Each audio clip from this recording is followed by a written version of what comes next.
You don't achieve worthwhile goals quickly or easily. They take time. They take struggle. They take relentless pursuit day in and day out. That's what it takes. But also, things don't usually fall apart quickly either. At least at first, it's a slow process. A little slip here, a little setback over there, a little wearing down of discipline and will over time. That's the thing. Success and failure are generally slow processes, either slowly building things up or gradually tearing them down. And that's why I say you've got to pay attention. You have to watch. You have to watch every single second, because those seconds, they turn into minutes, and minutes turn into hours, and hours turn into days, and days turn into years. And so that second that just went by, that counted. And so did that second. And so did that one. And in those precious seconds, you were either building or you were decaying. You were either gaining ground or you were losing ground in that second. And in every second. Every second counts. So make every second count. Well, you should be afraid of taking risks and pursuing something meaningful. But you should be more afraid of staying where you are if it's making you miserable. It's like the first thing you want to do is dispense with the idea that you get to have any permanent security outside of your ability to contend and adapt. It's the same issue with children.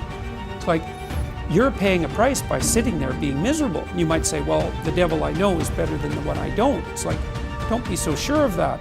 The clock is ticking.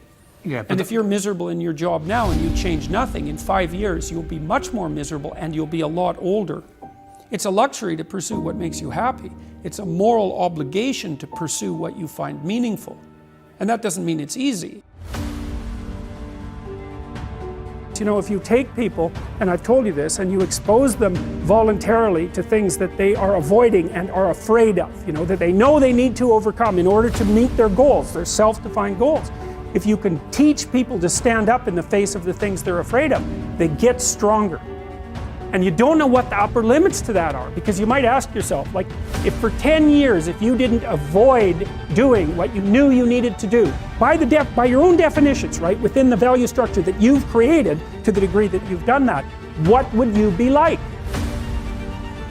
Well, you know, there are remarkable people who come into the world from time to time, and there are people who do find out over decades-long periods what they could be like if they were who they were, if they spoke their being forward.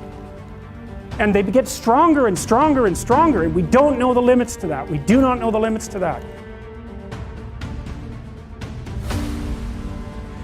I wish I had not waited 14 years. Somebody said if you want to lose something, lose money.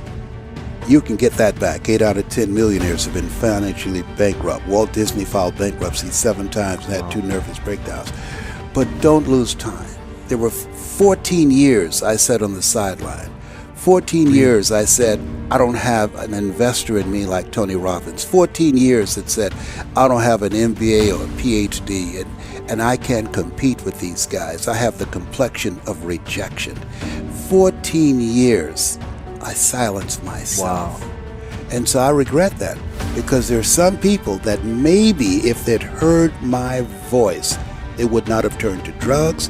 If they'd heard my voice, their lives would have taken a different direction. And I can't get those 14 years back. That haunts me, and I think that drives me when I speak with such energy. I'm trying to make up for that time, but I can't.